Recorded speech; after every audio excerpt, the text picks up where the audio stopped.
And now let's prepare ourselves for the words of God today. Glory to the living God.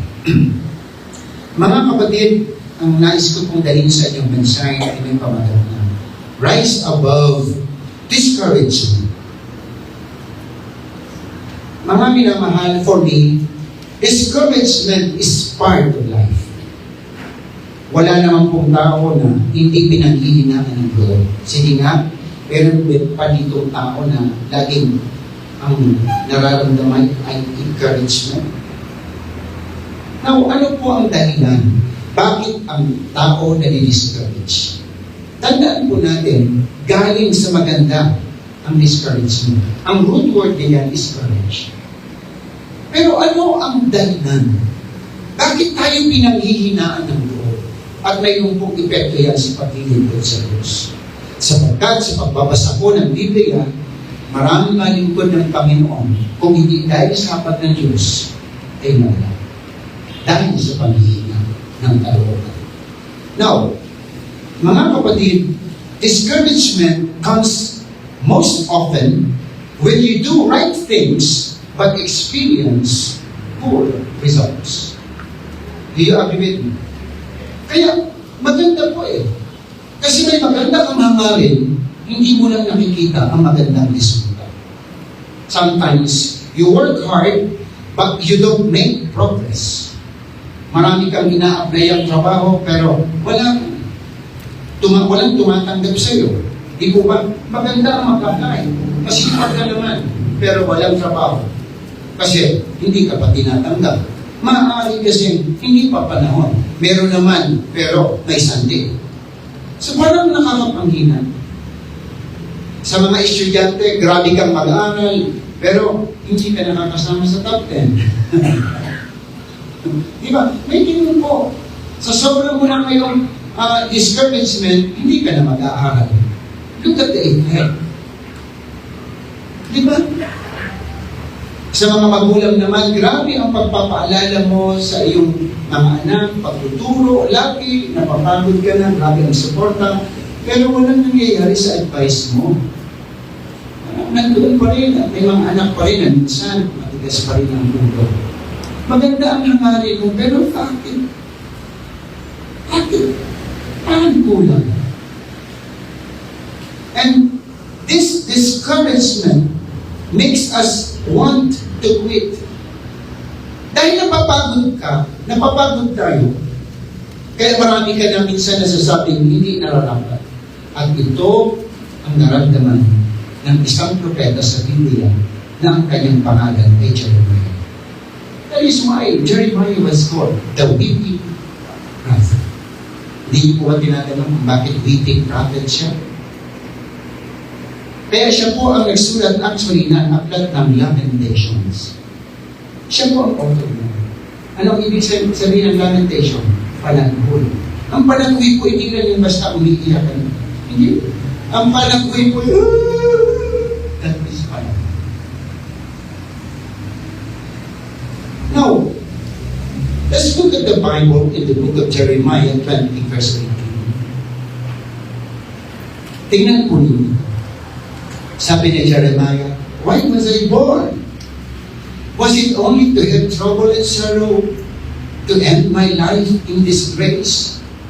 Sino po ang medyo katawan nito? Sino nagsabi? You see, I don't think si Job. Si Job din. Mabuting tao si Job. Pero, bakit pa ako isinilang? Minsan pa, pag dumarating ang mga problema sa buhay natin, napagbangkit niyo rin po ba yan sa inyong sarili? Bakit ko nararanasan ang ganitong klaseng hirap? Bakit pa ako isinilang? Kung ganito rin naman ang aking mararanasan. Kaya, sana mga kapatid, makita natin na hindi lamang po pala tayo nakakaramdam ng ganitong kaling discouragement sa buhay. Sometimes may purpose kasi ang Lord. Hallelujah. Siyempre mo sabihin ni Jeremiah, sana hindi na ako lumabas sa sinapupunan ng aking ina. Katulad din na sinabi ni Job, ay mabigat po yun. Hallelujah. Sabi nga mga kapatid, ni Job din, sumpain ang araw ng ako'y isinan. Nabasa niyo po yun. Grabe. Pero may message po ang Lord dyan. Pero alam niyo, pag ang tao po pala totoong nagmamahal sa Diyos, pero dahil sa bigat, maraming nasasabi, alam ng Diyos ang puso niya. Hindi lang ang bibig ang tinitingnan ng Panginoon. Yung ganong kaganda ang Panginoon.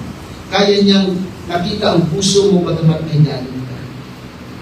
Hallelujah! Jeremiah chapter 20, 11 and 13. But, sabi ni Jeremiah, the Lord is with me like a mighty warriors. So my persecutors will stumble and not prevail. They will fail and be thoroughly disgraced. Their dishonor will never be forgotten. Verse 13 pagbaba, sabi ni Jeremiah, sing to the Lord. Everybody say amen. Amen. Sing to the Lord. Sabi niya, give praise to the Lord. He rescues the life of the needy from the hands of the wicked. Tingnan niyo po yung may turning point sa buhay ng tao. Pag hindi po tayo tumigil sa paglilingkod sa Diyos, makikita niyo po ang purpose kung bakit nakakaranas tayo ng discouragement sa ating mga buhay. Hallelujah! Kaya ngayong umaga, gusto ko pong dalhin po sa inyo ang pangyayaring ito sa buhay ni Jeremiah para makita natin na hindi lang tayo ang nakakaranas ng panghihina ng kalooban, kundi maging ang mga great servant of the Lord in the Old and New Testament ay nakaranas pero nagtagumpay po sila. Now, ano po ang nangyari kay Jeremiah? Bakit pinanghinaan siya ng loob? Jeremiah was a major prophet. Hindi po siya minor. Sa Bible, pag sinabi natin major prophet, may qualification po kasi yan. If you're going to read the book in the Old Testament, ang pinagbabasihan din yung haba ng sulat. Pag sinabi natin Jeremiah, Isaiah, major prophets. Hallelujah. And Jeremiah was often referred to as the weeping prophet. I mentioned it. He is the author of the book of Lamentations. And God called Jeremiah to speak a message of repentance to a rebellious people of Judah and Jerusalem. Please listen. Ang propeta kasi noon, pinatawag ng Diyos para pagsabihan ang kanyang Panginoon. Lumiis na kayo ng landas. Hindi na tama ang iyong ginagawa. Sumasamba na kayo sa mga Diyos-Diyosan. Inaapi niyo na ang iyong kapwa. Ganun ang Diyos. Ang ginagamit ang mga propeta noon, alam po ninyo, si Jeremiah ay sumunod. Pero mabigat ang pinasasabi ng Lord. Sabihin mo sa aking bayan, specifically sa Judah, na magsisi sila sa kanilang mga kasalanan. Dahil kung hindi, ang Jerusalem ay aking papabagsakin at mapapasailalim kayo sa kamay ng Babylonia. Kaya after po ng Jeremiah, di po ba, mayroong Ezekiel, then Daniel. Pagdating sa book of Daniel, makikita natin doon yung Babylonian captivity na isinailalim ang bayan ng Diyos sa haring Nebuchadnezzar. Ito ang story. Before that, si Jeremiah po ang ginamit ng Diyos para paalalahanan ang bayan ng Diyos. Ezekiel, napakalaga po ng mga pastor. Ang pastor po ang nagpapaalala sa bayan, sa mga mananampalataya, para makita natin ang ating espiritual na katayuan sa harapan ng Diyos. Hindi po presidente ng Pilipinas ang nagpapaalala niya. Hindi po kung sinong sikat na showbiz personalities, kundi ang mga lingkod ng Diyos. Praise the Lord. Kaya, please always pray for the workers in the church. Sa kabila po ng mabuting hangarin ng Diyos at hangarin na ipahayag ang kanyang paalala sa pamamagitan ng Jeremiah, parang nakita ni Jeremias na bakit hindi sila sumusunod? Yun. Doon pumapasok ang discouragement. Bakit Panginoon? Ang laki ng ginugugol ko na panahon, tapang, pero parang wala pa rin epekto sa kanila. At hindi lamang po yan. Isa pang official sa temple ang naging malaking pagsubok sa buhay ni Jeremiah. Dahil sa kanyang pangangaral na ito na babagsak ang Jerusalem, hindi po nagustuhan ng isang priest na ang pangaral is Pashur. Hindi po pastor na Pashur.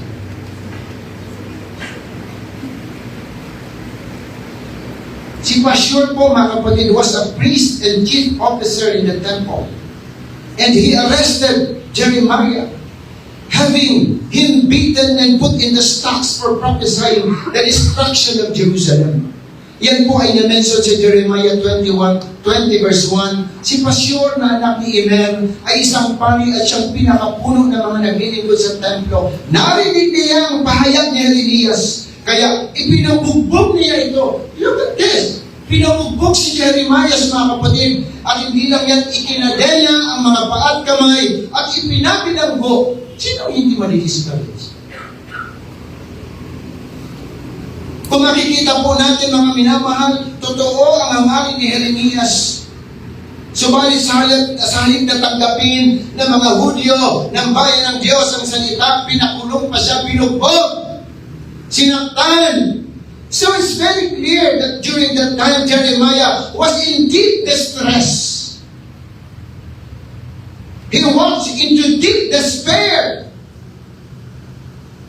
Hindi dahil sa masama siyang tao, all for doing the will of the Lord. Kaya sobra po kayo weeping prophet po si Jeremiah dahil po sa kanyang pagnanasa ng ang tao magbago pero walang nangyayari. Maganda po pala talaga, iiyak natin yan sa Panginoon. Kasi may panahon talaga na wala kang magawa, aminin mo. Minsan may mga pangyayari na kahit may authority ka, hindi mo kaya kahit na sa ating mga anak. Thank you, God. Amen. Yung pag-iyak pala sa Panginoon, ang laking bagay po yan. It means we are nothing without God. Hallelujah. Purihin po ang Panginoon. But Jeremiah lived above his feelings and fulfilled God's will. Nagpatuloy po si Jeremiah.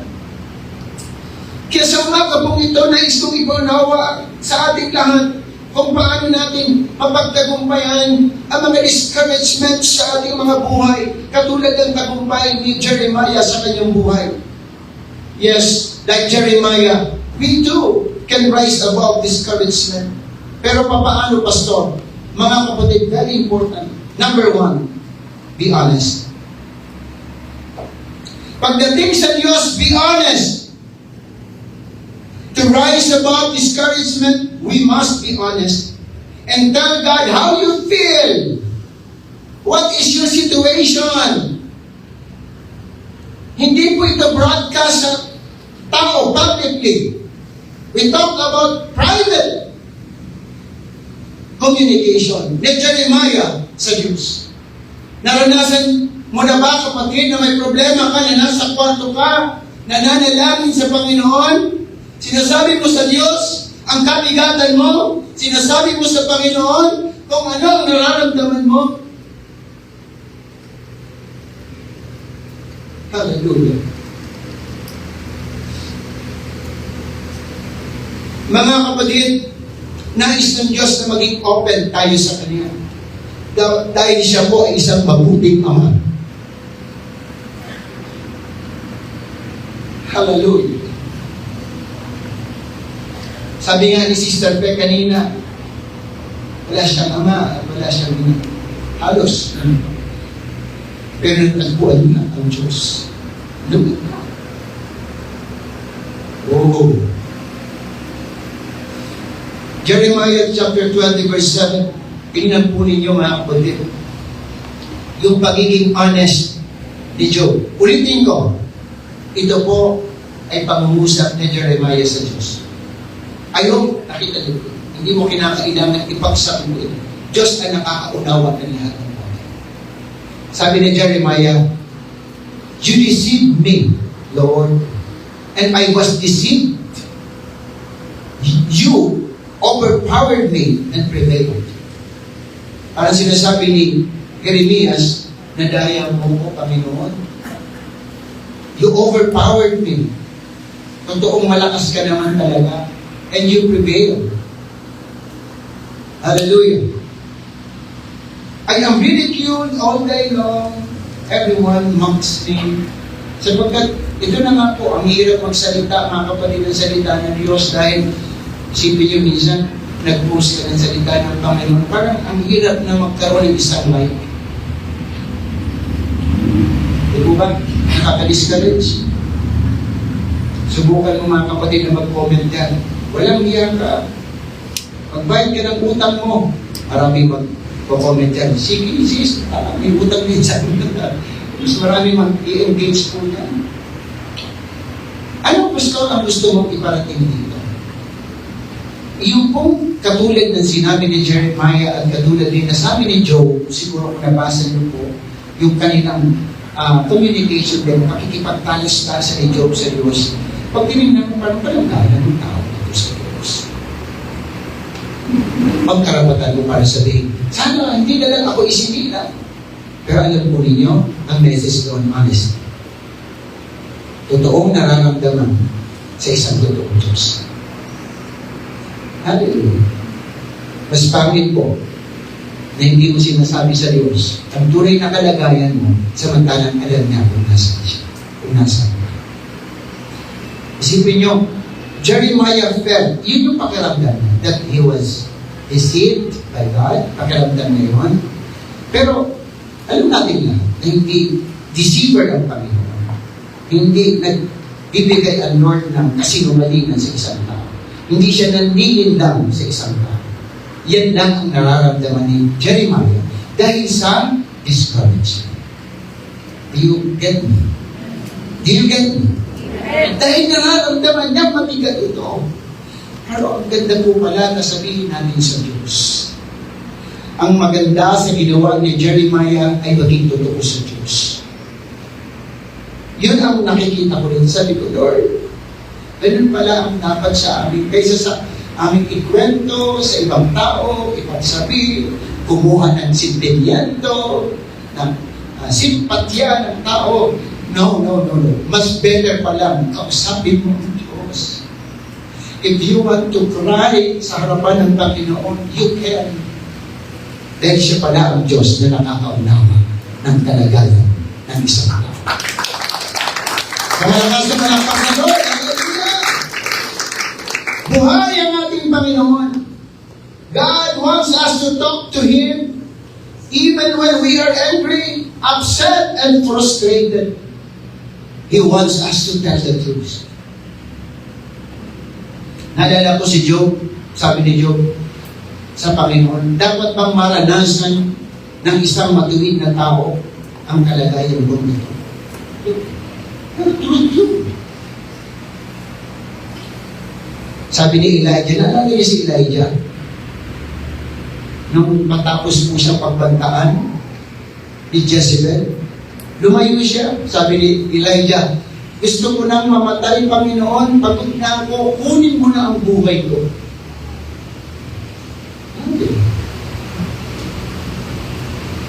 Pero, hindi po yun sa sarili niya. Kunin mo na, nasa Diyos pa rin. Kung luluubin na, Lord, pagod siya. Discouraged siya. Pero nandun pa rin ang kanyang paghingi ng tulong sa Panginoon. Si Moses, naalala ko si Moses, nung ang Israel ay talagang hindi nasumusunod sa kalooban ng Panginoon, titigas na ng ulo. Sabi ng Panginoon, lilipunin ko ang aking bayan. Namagitan si Moses.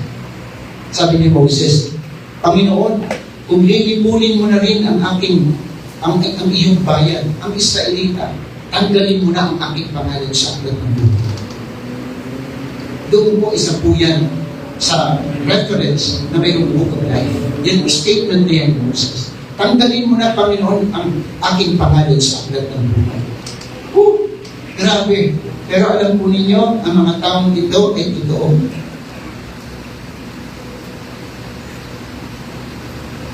Ayaw ng Diyos na makulong tayo sa galit.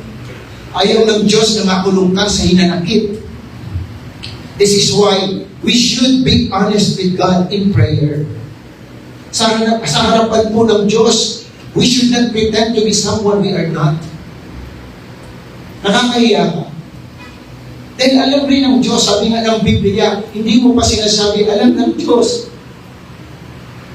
kung ano ang laman ng isip mo. Now, if we are honest with God in prayer, we feel a sense of deep freedom. Pag kinakausap pala natin ng Diyos, nagkakaroon tayo ng kalayaan.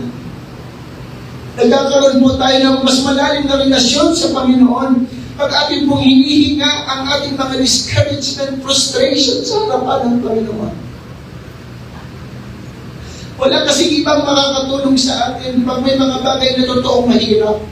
Nahihiya kang sabihin sa iyong kapwa dahil baka sabihin ng mahina ka.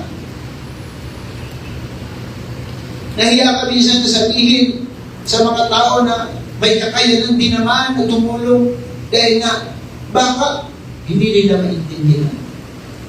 Bagamat sabi nga kanina Sister Mean, para magkaroon tayo po ng discovery ng ating mga talents, dapat meron din po tayo mga kapatid pakikipag-communicate sa ating mga pastors and workers. Pero may mga panahon talagang parang hindi kaya. Do you agree with me? Do you agree with me? May ganun talaga na hindi mo kaya.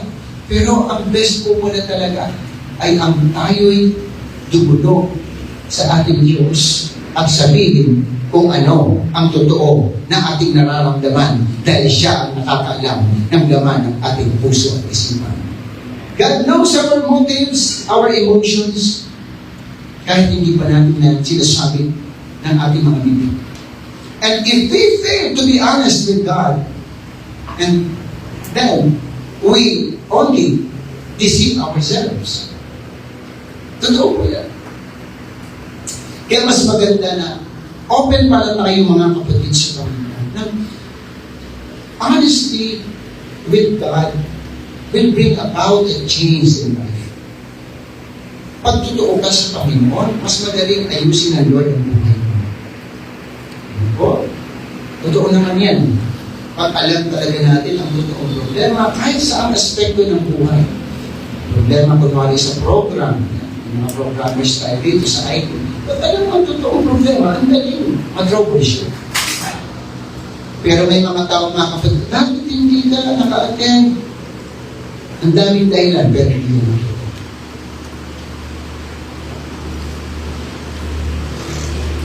Sabihin mo sa Diyos ang totoo. Maging totoo ka. Naalala ko yung prodigal son, na mag-isang totoo sa kanyang sarili. Nakita niya yung kanyang sarili. Sabi niya, anak ako ng hari, tapos ganito na ang sitwasyon ko. Naghihirap ako, nag-aalaga ng baboy, at gusto ko nang kumain sa pagkain ng baboy, ako hindi ito naman. Babalik ako. Honest. Never honest. Totoong nakita niya ang sitwasyon niya sa buhay. Babalik ako sa aking ama at sasabihin ko, Ama, nagkasala ako sa Diyos at sa iyo. Honesty. Napakahalaga po yun. Dahil yun ang gusto ng Diyos. Dahil dyan po nagsisimula ang salita ng repentance. Walang pagsisisi kung hindi na totoo. Kung nagsasabi ka ng iyong mga problema sa buhay at pinagsisisihan mo ang isang bagay, mga kapatid, na hindi naman totoo sa puso mo, walang mangyayari ng repentance. Ang mahirap kasi sa tao, nalulunod na, ayaw pa rin kumapit sa Panginoon. For me, repentance means honesty. Nagsisisi tayo dahil alam natin nagkamali tayo. Humihingi tayo ng tawa dahil alam natin na nagkasala tayo. That is repentance. Truth. Kaya nung nakilala natin ng Panginoon, sino pa dito ang sobrang iyak nung tanggapin ng Panginoon? Ako young people pa lamang po mga kapatid, krusada noon. Ako na lang ang naiwan pala sa unahan na umiiyak sa Lord. At sasabi sa Panginoon, ang sarap mga kapatid na maging totoo sa Diyos. Sapagkat ipapadama ng Panginoon na totoo siya sa Diyos. Then, another one mga kapatid is be obedient. if you want to rise above discouragement, be obedient. Keep doing what you've been called to do. Gawin mo lang ang nararapat at ipinapagawa sa iyo ng Panginoon. Marami pong naapektuhan, mga minamahal, na mga tao at hindi nakapagpatuloy sa maganda nilang ambisyon sa buhay because of discouragement. Siguro kung hindi rin ako nakapagpatuloy, hindi ako pastor. Kung discouragement lang ang pag-uusapan, marami rin. Dumaan rin ako sa kabataan. So, si Jeremiah ay maaaring naapektuhan doon sa hirap na naranasan niya kay Pashur, na sa kabila ng kanyang pagsunod, nabugbog po siya, ginapos, kinulong. Maaaring sa isip ni Jeremiah, ganito bang dapat maranasan ng isang lingkod ng Diyos? Pero alam po ninyo, mga kapatid, sabi ni Jeremiah sa 20 verse 9, ngunit kung sasabihin ko, kalilimutan ko na si Yahweh, at hindi na ako magsasalita para sa kanyang pangalan, para namang apoy na naglalagablag sa aking kalooban ng iyong mga salita. Apoy na nakakulong sa aking mga ito. Sinikap kong tiisin ito, ngunit hindi ko kaya mapigilan. Iyon po ang resulta, mga kapatid, ng malalim na pagtawag ng Diyos sa buhay niyo. Sino po minsan dito minsan parang gusto lang tumigil? Ito yung totoo. Sige nga. Ipikit ka at mata at itaasan ka. Ako. Pastor Ricky. Yes, Pastor Ricky. Pero you know, despite ng hardships na na-experience ni Jeremiah, nandoon yung kanyang nararamdamang compulsion to continue speaking the word of God. Pero mas mamamatay siya kung hindi siya pagpapahayag ng salita ng Diyos. Parang magiging walang kabuluhan ang buhay niya kung hindi siya magpapatuloy sa paglilingkod sa Panginoon. Sino pong makaramdaman? Parang may kulang kung hindi ako magpapatuloy. Parang mawawala ang lahat ng bagay kung hindi ako magpapatuloy sa paglilingkod sa ating Panginoon. Mga kapatid, tinawag din tayo ng Diyos katulad ni Jeremias, mga minamahal. Lalo na ang mga workers ng church, ang pastors, mga kapatid, upang ipahayag ang ibanghelyo ng kaligtasan. Ang mensahe ng pagsisisi, kaya hindi po kami nagsasawang mangaral ng salita ng ating Panginoon dahil we are called by God to preach the gospel. Mahirap. Subalit dapat namin gawin po ito sapagkat ito lamang ang tanging paraan para sa kaligtasan ng sangkatauhan. Kaya nga mga kapatid sa Biblia, kahit after ng rapture, mayroon pa rin anghel bababa mula sa langit upang ipangaral ang ebanghelyo ng kaligtasan sa mga naiiwan. Ganun kahalaga ang salita ng ating Panginoon. Kaya huwag po natin sasayangin ang oras na tayo po ay nasa iglesia na nakikinig ng salita ng Panginoon. Because tayo doon, magiging mahirap ang pagpapahayag ng salita ng Diyos. We are blessed by God. Because we are here, malayang nakakapagpuri, nakikinig sa harapan ng ating mahal ng Panginoon. At kaming mga preachers ay tinawag ng Panginoon upang gawin ang mga bagay na yan. Walang silbi kaming mga preachers kung hindi namin sasabihin ang katotohanan at nais ng Diyos iparating sa taong nangangailangan ng kaligtasan. We must preach the Word of God, like Jeremiah. Kaya kinakailangan lumagpas si Jeremiah sa discouragement. Kinakailangan mo lumagpas sa discouragement upang gamitin ka ng Panginoon. Hindi mo kaya if you are discouraged. You cannot be a good servant and an effective preacher of the Lord Jesus Christ. Effective servant of the Lord if you are discouraged. Hallelujah. Kaya mga kapatid, gusto ko lang sabihin na ito habang ako po'y nag-meditate Naalala ko lang ito from my own understanding.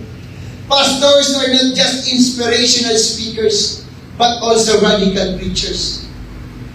When we speak radical, kahit masakit, sasabihin mo dahil mahal mo ang tao yan. Dahil gusto mo siyang maligtas. Gusto mo siyang mabago ang buhay. Hindi lamang po haplos ng pagmamahal ang kailangan ng isang batang tinutulungan, kundi dapat may palo rin naman na bunga ng pagmamahal. Para ano, Pastor? Para matuto. Hindi pwede na sa church, kahit masama na ang nakikita mo sa kapatiran, hindi mo siya sasawayin dahil baka mawala. Ay giver pa naman yan sa church. Mga kapatid, mali. Mas mapapahamak ang kanyang kaluluwa kung hindi ka magiging katulad ni Jeremiah. Oh God, Jesus. Hallelujah. Mga magulang, mas gusto ng Diyos na sabihin natin ang totoo sa ating mga anak. Kaysa mga kapatid, lagi natin pipigilin ang ating sarili upang itubig ang kanilang pagkakamali. The Bible said, open rebuke is better than secret love. When we are called by God, like Jeremiah, we can ignore that call.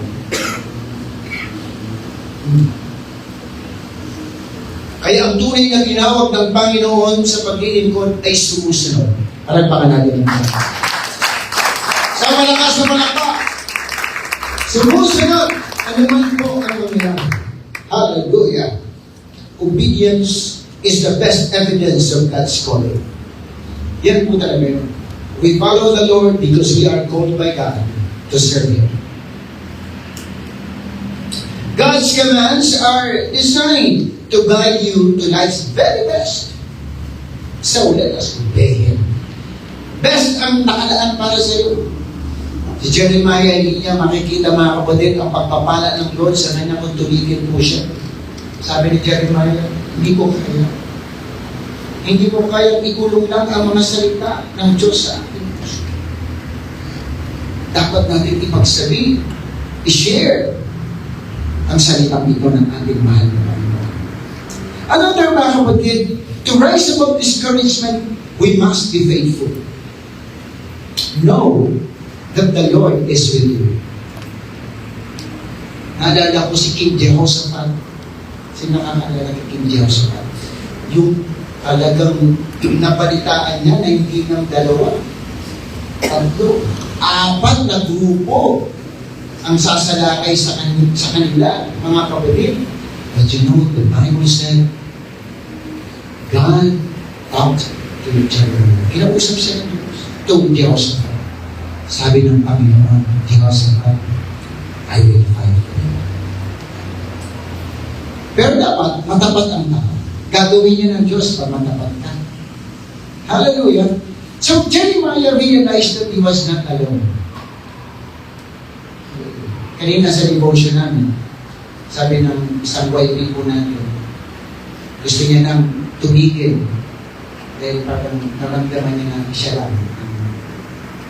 Nag-reading ko, gumagaw, at sa kanilang naramdaman na nandyan pala ang Diyos at hindi pala siya nag-iisa. It is true. Jeremiah 20 verse 11, sabi ni Jeremiah, but the Lord is with me, like a mighty lion. Sabi ni Jeremias, ikaw, Yahweh, ay nasa panig ko, tulad sa malakas at makapangyarihan ng Lord. Sa kabila, mga kapatid, ng ganong klaseng karamdaman niya, pero sabi ni Jeremias, ikaw pala, Panginoon, ay kasama ko na isang makapangyarihan, malakas na mandirigma. Saan ka ba, mga kapatid? Kung may kasama kang ganyan, yung mga babae nga, makasama lang yung boyfriend, parang akala mo, secure na secure na. So, ano pa kaya pag ang Diyos ang kasama? Everybody say amen. Hallelujah! Sa malakas para sa Panginoon. Jeremiah was not on the losing side. Kahit nakakaramdam siya mga kapatid ng discouragement, pero sa kanyang pagiging honest, sa kanyang patuloy na pag-uubay, sa kanyang patuloy na pagiging paring tapat sa Panginoon, kahit nakakaramdam siya ng kahinaan ng loob, wala siya sa losing side because God is with him.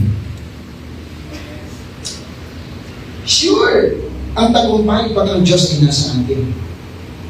Like a mighty warrior eh. Sabi ni Jeremiah eh.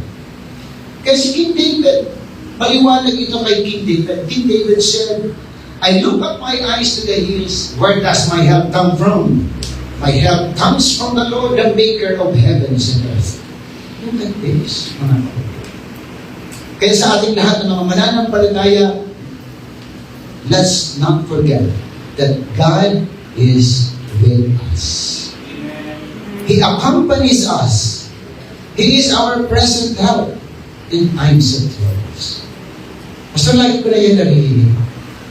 Patuloy mo kami mag-inaya. Nung umakyat ang Panginoon, sabi niya sa mga disipulo, I will never leave you or forsake you. Kaya mga kapatid, ano ang reason para na-discourage ka? Meron ba sa oras na ito na kainan parang pinag-iinaan ka ng loob at naaapektuhan ang paglilingkod mo sa Diyos? Tingnan mo ang buhay ni Jeremiah. Ang Diyos niya ay Diyos niya. Hindi po siya nagbabago. Hallelujah. The knowledge of God's presence can help us overcome discouragement. Yung alam mo na may Diyos, nakasama mo, nakakatulong yan para mapagtagumpayan mo ang pag-ibig. It provides courage, strength, persistence, and determination. It will enable you to rise above discouragement. Kaya, sa buhay natin lahat, hindi lang dapat ang pastor ang naniniwala dito, kundi lahat ng mga mananampalataya. Dapat naniniwala dito dahil isa ang Diyos na pinaglilingkuran natin. Hallelujah, hindi lang kami ang may problema. May mga problema nga, mga kapatid kayo na minsan hindi namin alam at minsan lumarating ang punto na hahanapin na lang tayo ng pastor. Nasaan si brother? Nasaan si sister? Why? Sometimes, nani-discourage po tayo. Pero like Jeremiah, we can rise above discouragement. And lastly, be worshipful. Amen. Praise God with your whole heart. Naramdaman niyo na po ba mga kapatid na paging sa pagpupuri sa Panginoon, even yung expression, your actions, your emotion, ay so affected pag may time discouragement. Yung dati mong palampak na mataas, makikita yan sa action. Yan yung puntong halos hindi na lumalabas. Yan yung puntong halos hindi na lumalabas ang boses mo sa pagpupuri sa Panginoon. Hindi katulad ng isang taong encouraged talaga, inspirado talaga. Halos tamaan ang katabi sa pagbawa. Panginoon. Why? Sapagkat yan ang mga kapatid ng isang taong encouraged. Gusto mo ba sa pagpupuri sa Diyos? Parang patay ka, kapatid. Sana huwag na akong mangyari. Alam nyo, ang church ay nagiging mas lalong powerful pag ang bawat isa ay nagpupuri na may lakas. Amen? Pumunta po kayo sa harapan dito, katabi namin nila pastor. At marami. Kaya nga, pastor, sabi niya, pero ramdam ko si pastor pag may makabigatan po yan. Pastor, pastor pag umindak na yun yung mga bata. So, yan po. Yung praise and worship, mga kapatid, ang laking bagay po yan. Kaya kung sakali, isa lang, patapos na po. Kung sakali nararamdaman po ninyo na nangiinom po kayo, instead na pagbigyan niyo minsan, mas lalo kayo magpuli sa Diyos ng buong lakas. Sa malakas na Lord. Yan best advice ng Biblia ang isang manggagawa. Purihin ang Diyos. The key that unlocks the door to victory is praise and worship. This is very good. This is very true. Yan po ay pinatunayan ng Biblia. Nang si Irenaeus, mga kapatid, ay nagkaroon ng ganong klaseng damdamin. He said to his words, sing to the Lord, praise the Lord. Hallelujah, hallelujah. Thank you, song leaders, for always leading us in every service sa gawain ng ating Panginoon. At mas lalo kayo magiging epektibo kung kayo magpupuri ng buong puso at buong lakas. Everybody say amen sa lahat ng mga song leaders. Palakpakan natin ang Panginoon. Hallelujah. Sing to the Lord! Sing to the Lord! Praise the Lord! Hallelujah. Hindi lamang po ang pagpupuri sa Panginoon ay yung mayroong pong tono. Mayroong pong mga kapatid ng melody. Hindi lamang. When we praise the Lord, we say something good to God. We praise Him, we extol His name, we exalt His name. Hallelujah. We adore Him. Yes, Lord. Kaya pag nagpupuri tayo sa Panginoon, hindi pwedeng mga kapatid na kahit hindi ka sumusunod, pwede mo ako nagsasabi na kumakanta, di ba? Praise the Lord, hallelujah. Gawin niyan, because that's praise. Hallelujah. Minsan nga, kahit sa worship, pag mga kapatid, nararamdaman mo, you can shout, hallelujah, Panginoon. Because God is in the midst of us. Ang pakalaki ng epekto ng praise sa discouragement. Ang isang taong discouraged, mga kapatid, subukan mo makarinig yan ng praise. Ipapabago mo na yan. Napakalaga ng praise. Ang praise na ito, mga kapatid, binibigay sa Diyos. Walang kulang ang Panginoon. Perfecto ang Diyos, hindi nanghihina ang Panginoon. Pero yung pagpupuri natin ginagawa sa Kanya ang magbibigay sa inyo ng Diyos. Sapagkat ang lakas natin, hindi talaga galing sa atin. Kundi galing sa ating Diyos. Everybody say amen. Amen. When we praise God, our despair turns into joy. Our fear will turn into triumph. Our discouragement will transform into courage. Then we praise the Lord and you will see the good result. Hallelujah. When we praise God, we acknowledge that He is in charge. Pastor, totoo ba yan? Nang si Moses, mga kapatid, kumbaga natatakot na rin dahil ang mga sundalo ng Pharaoh ay paparating na. Yung buong Israelites, sisihan dito, sisihan doon. Hallelujah. Moses, bakit mo kami pinalabas pa sa Egypto? Patayin mo kami, Moses. And God said to Moses, Moses, be still and know that I am God. When we praise the Lord, we recognize that God will provide. Hallelujah. Everybody say amen. Kaya nga, di maganda na nasa church ka na nagpupuri, ang isip mo labangan. Ay, ibig sabihin mo, Pastor, pagdating ko, planchado na lang. Hindi washing machine. Pinag-usap natin dito. Pulilo ang kapayapaan na nasa puso mo dahil pagdating mo after ng worship service, magdadala ka ng masaya at walang kabigatan. At ang epekto niyan, mas malinis ang gabi. Na dahil you are inspired, they are believing. Kahit sa trabaho, gusto. Totoo po yan.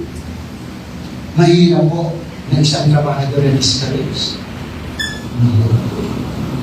Kaya ang praise pala, don't forget this, ay nakakatulong para ma-overcome natin ang discouragement. Because when we praise the Lord, we believe na mayroong kapangyarihan na ibibigay ang Diyos para tayo magkaroon. Pastor, nasa Biblia, yes. Sa panahon ni Haring Jehoshaphat again, pinatunayan ng Biblia na kapag nagpuri tayo sa Diyos, magtatagumpay tayo sa anumang kalaban natin. 2 Chronicles 20:22, sabi po dyan, as they started to sing praises, the Lord set ambushes against the Ammonites, Moabites, and the people of Mount Seir who had gone into Judah. They were defeated, sabi ng Bible. Ano pong story nito? Nabilis lang. Grabe yung mga tao, pinagbantaan sila, sasalakayin sila. Nung malapit na po, mga kapatid, gumawa ang makapangyarihan ng Panginoon. Bakit? Nagpuri sa Diyos. Ang mga Israelita sa pamumuno ni Hari Jehoshaphat, alam po ninyo nangyari. Mismo po, itong mga taong itong kalaban ng mga Israelita, sila ang nag-away-away, nagtatagaan, nagkaroon mga kapatid sila ng hindi magkakanuhan, nagulo sila hanggang sa sila po ay magkaroon ng kapangkat. Kasi hindi ko nabasa doon na nakipag-away pa yung mga Israelita. Ang nabasa ko lang mga kapatid, ang sabi ng Bible, and they started to sing praises. Hallelujah. Siguro, pwede nyo natin basahin po yan, get the verse mga kapatid, ang buong chapter po niya. Ang ganda. Hallelujah. Nakakamangha mga kapatid. Another last mga kapatid, sa panahon nila Pablo at Silas sa Bagong Tipan, na patunayan po ng pagpupuri ay isang mahalagang sandata para magtagumpay tayo sa discouragement sa buhay. Nang mamaral si Pablo at si Silas, sila po ay binugbog, kinulong mga kapatid. At nang sila po ay kinulong, sabi ng Bible, about midnight, Paul and Silas were praying and praising God. Hallelujah. And the other prisoners were listening to them. Suddenly, there was such a violent earthquake that the foundation of the prison was shaken. Hallelujah. Nagpadala ang Diyos ng tindor sa pagpupulit ng Paul at si Silas and Silas. Para ano, pastor? Para mga kapatid, makadat ang kanilang talikalang at mabuksan ang pintuan ng prison. Look at the power of praise. Hallelujah. And ang sabi niya, at once, all the prison doors flew open and everyone's chains came loose. Pagpakan natin ng Lord. Hallelujah. That's the power of praise. So we can overcome discouragement. Kasi maaaring sabihin nila Pablo, ano ba ito, like Jeremiah, nangaral na nga ako ng salita ng Diyos, ito pa ang kahantungan namin. Dahil sa kanilang pagpupulit, nakita nila ang kapangyarihan ng Diyos. To God be the highest glory. And the conclusion of the book, rising out above discouragement involves shifting our focus from our circumstances to God's perspective. Parang praise the Lord, napakabuti po ng ating Panginoon. Yan po talaga ang naranasan ko rin sa buhay ko. Kaya ito, maganda lang si Pastor, hallelujah, pero nandun pa rin po ang aking desire to preach the Word of God. By telling God how you feel, by doing what God wanted you to do, by knowing that God is with you, and by praising God with all your heart, we can find the courage and hope to rise above discouragement and overcome every problem. Mga kapatid, may solution sa pamilya natin. Katulad din po, Jeremias, nagtagumpay siya dahil alam niya na kasama niya ang Diyos. With that, to God be the highest. At ay tayong lahat sa pangalan po ng ating Diyos. Hallelujah! Dakilang Diyos, Panginoong Jesucristo. Maraming salamat o God sa iyong mga salita. Nawa Panginoon na patuloy itong tumibo sa puso't isipan ng bawat isa. Nawa ikaw o Diyos ang patuloy na magbigay po sa amin ng karunungan, kalakasan o God upang sa amang pagsubok, aming mapagtagumpayan ito at ang kahinaan ng loob ay mapalitan, Panginoon, ng lakas na paglilingkod sa iyo. Lord, samahan mo lagi po kami, Panginoon.